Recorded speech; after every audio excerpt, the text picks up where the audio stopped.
Welcome, Florence. Thank you so much for taking time out to chat with us today. It's great to have you with us here. Thank you. It's But good to be here. before we get started into the topic that we're going to be talking about today, which is transitioning through high school and college, give us a brief introduction of who you are and your connection to diabetes. Okay, my name is Florence, and I'm a diabetic. I've been diabetic since 2004. Yes, and I'm a member of the Diabetes Association of Zambia and the International Diabetes Federation. So you're a huge diabetes advocate in Zambia, is that correct? Yes, that's correct. That's awesome to hear. And so today we're going to be talking a little bit about college and sort of that transition through from college or from high school to college. So take us through a little bit of your journey. What did you study in college, and what was your transition like from high school to college? I have a diploma in social work, Mm-hmm.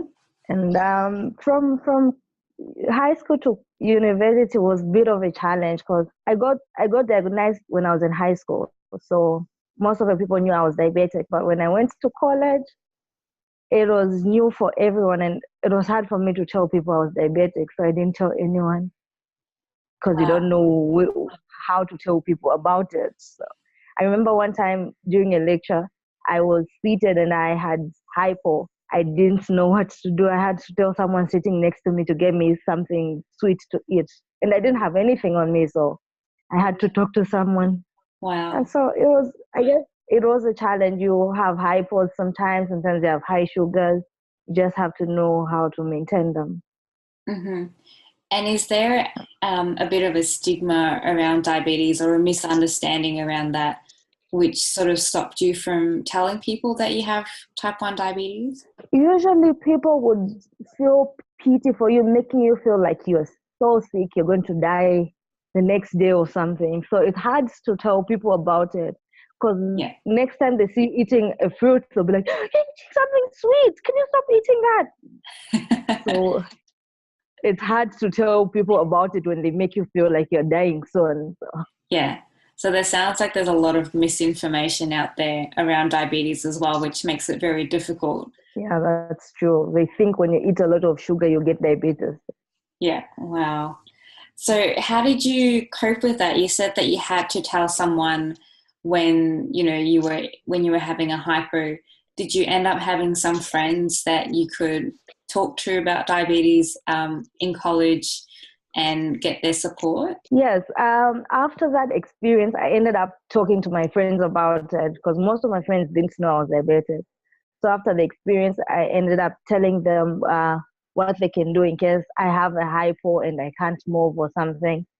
And by then, I didn't have a glucometer, so it was hard to know when I have high sugars or low sugars. So whenever I have a hypo and I'm far from something to put in my mouth, I have to tell someone to help me with it. I ended up telling my friends about it.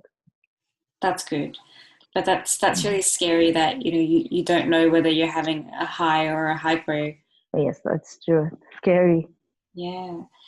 And so were there any other challenges that you faced going from high school to college? Like in high school, you said that all your friends knew about your diabetes. Did you have a glucometer when you were in high school to test your blood sugars? No, I did not.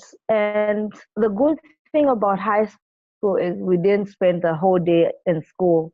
So I would spend like morning in school and go back home. But with college, I'd have lectures at different times.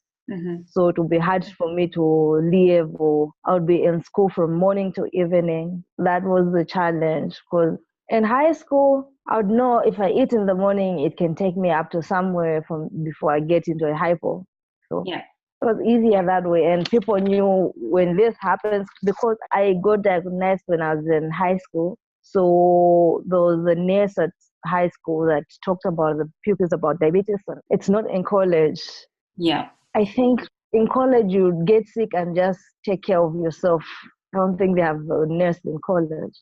Mm-hmm. So it really forces you to be independent in a way. Yes, it forces to be independent. And so where did you get support from when you started college? Because you were saying that you didn't know anyone or no one knew that you had diabetes and you didn't have a glucometer. Did those challenges, did you find solutions for them?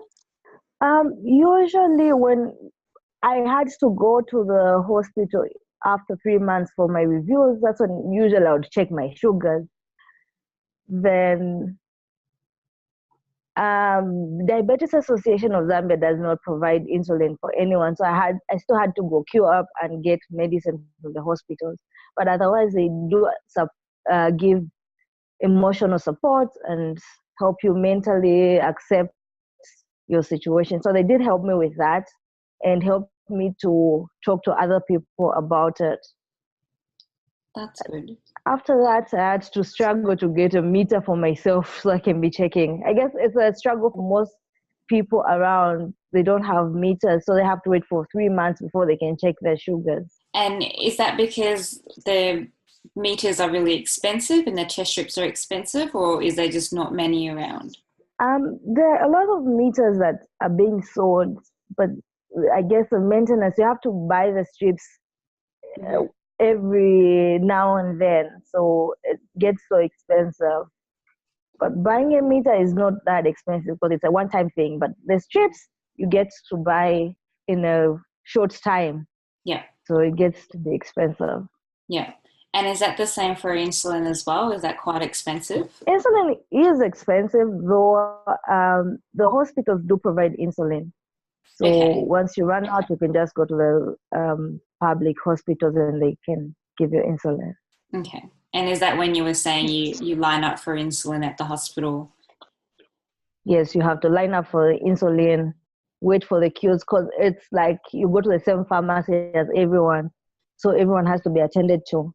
I remember the last time I went to the hospital, I went there around 8 a.m. and I was coming out of there around 2 p.m. What? So it can take that long, yeah, depending on how many people are there. Yeah. And so how long would that insulin last you for? For me, it takes me to a month. Yeah. So I have to go back after a month. That's crazy. And it is crazy. Yeah, so at the moment you're saying that you're working on getting your test strips for your meter. Is that correct? Yes. I have to work hard to get my strips twice a month because you have to check your sugars regularly. So if you want to keep your strips longer, it means you have to check once a day. So yeah. Wow. Mm-hmm. That's crazy.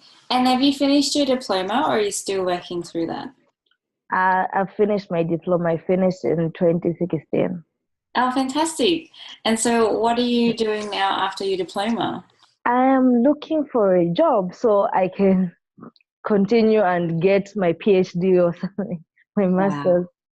Yeah. I'm still looking for a job as of now. Jobs are hard to find, but I'll find one soon.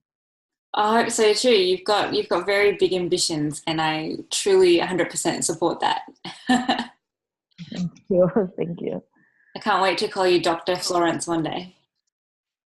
Yeah, that's my aim. To be called that. And what's your sort of what are you hoping to study your PhD in? So you're researching down the track. I guess I'm still deciding on that. I love working with kids. I would really love to work with children. So I want something in that area. Yeah, that would be awesome. Okay, well, just to finish up our little chat, do you have any other tips or advice for people who are going through the same transition, so going from high school to college, sort of finding that support socially, but also managing their diabetes as well? Yeah, I would say, especially if you're going into boarding college, make sure you talk to your friends about your condition. Tell them about it. Tell them what happens when you go into hypoglycemia or when you're in hyperglycemia. And make sure you eat. Because I know I had an experience where I used to go in hypoglycemia a lot. because my appetite wasn't that good, so I never used to eat. But for you to keep yourself safe, you have to make sure you eat, take your medication at the right time, and check your sugars always. Go visit a doctor when you're supposed to. Yeah, those are good tips. Thank you so much, Florence, for taking time out to chat with us today. It was so good to hear your experience and the challenges that you face and how you went through them. It's been really good to hear from you. Yeah, thank you very much. I had a good time answering those questions. That's good.